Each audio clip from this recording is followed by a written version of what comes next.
Okay mga tropa, welcome back sa shot nating makaalat. So yung ginagawa natin dito mga tropa, ito na nga yung SRM. Yan, SRM na mukhang XRM. So nagwalwal tayo sa sa kanyang crankcase. Yan, ito na nga, may part 1 tong video na ito mga tropa at na-upload na natin. So 56 mm na pang XRM 110, sinalpak natin sa SRM 110 na yung kanyang crankshell gipit. So nagwalwal tayo, tinamaan natin yung kanyang, ayan, pagwalwal natin mga tropa or pag bore out natin, sana yan, ayan, yung kanyang dowel mga tropa, sapol na. So ang ginawa natin mga tropa, tinanggal natin yung dowel, saka natin binanata ng die grinder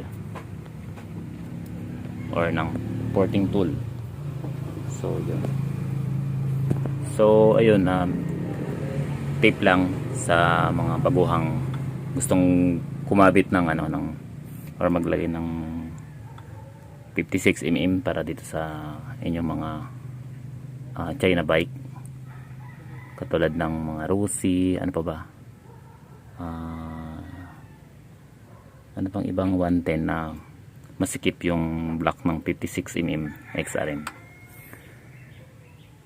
So ayun, kung kamukha nito ng kasing size ng crankshell nyo itong SRM 110, so ganito yung gagawin nyo. Yan, nagpalaki tayo. So try natin mga tropa, sukatin sa caliper. Ang kinalabasan mga tropa ng ating minalwal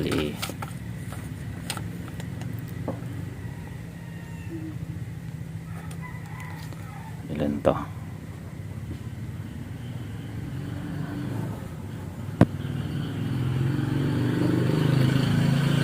nasa 59.8 mga tropa yung ating crankshell para maisalpak itong block. Sinagaan lang natin hindi na sibiakin kasi welded itong kanyang kicker. So kaya yun, one thing, kapos na yung budget ni tropa, kaya ginawa natin ng paraan para hindi siya biyakin yung makina. Ayan, so tinanggal natin yung kanyang stud siyempre. Yan, tapos ginawa natin ng paraan na hindi natatanggalin yung or nandyan lang siya. So malupitang DIY paraan para hindi pumasok yung ribaba. So ayoko na sanang i-video mga tropa, pero para mabigyan ng konting idea yung ibang gagawa ng ganito. So ganun lang. So again,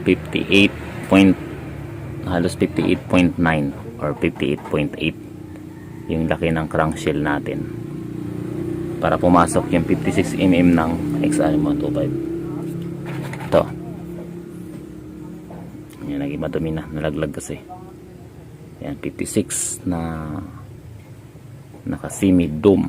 I'm sure mga tropa yung compression ratio nito susubra talaga. So double check natin mamaya. Update na lang pag naandar na mga tropa. So ayun mga tropa, ito yung yung pinaghanga natin ng makinang yun. Dito natin hinang. So nag DIY tayo. Dati ganito lang yan kataas. So dumugtong tayo para maiangat natin yung makina. So ayun mga tropa, ay salpak na natin sa chassis. And then yung kanyang cam, ihahagurin natin mo kunti mga tropa. Yun, yung kulay gold na siya. Yan, so try natin alisin yan. And then ano pa ba,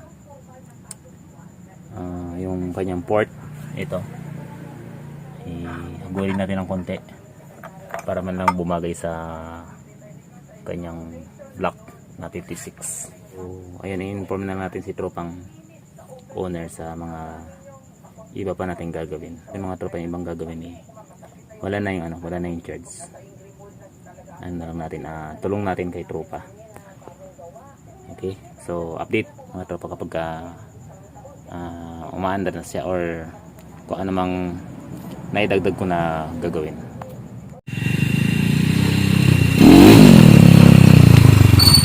Yan mga tropa, yan pansinin nyo medyo may konting lagatik, upod na yung cam na sa part na sa part ng kanyang mount. Kaya ang ginawa natin mga tropa, nag-make tayo ng konti sa cam kasi binawin natin yung base, so may lagatik na konti. Ano kayong maarte? May lagatik talaga. So ang seat nito mga tropa is naka 56. Tapos hindi natin ginalaw yung head kasi ayaw ni tropa na matakaw. And then gusto talaga natin palakasin sana mga tropa, kaso kinoconsider natin si tropang owner kasi pwede ko namang ilibre yun And then yung kanyang mga tropa is sira na yung lobe or yung mount. Kaya ang ginawa natin, nirepair natin yun, so normal na parang bababa siya ng konti. So binawi natin sa base, kaya ang ginawa natin mga tropa ay minikos natin ng konti, another mikos sa cam. So yun, okay na siya. So sa mga magsisit up ng ganito mga tropa, na hindi siya ganun kadali pag hindi ka or wala kang idea sa pagsalpak ng mga oversized na bore, magpatulong ka na lang sa mga medyo marunong. So yun lang mga tropa, yung update dito sa SRM Mountain. So salamat.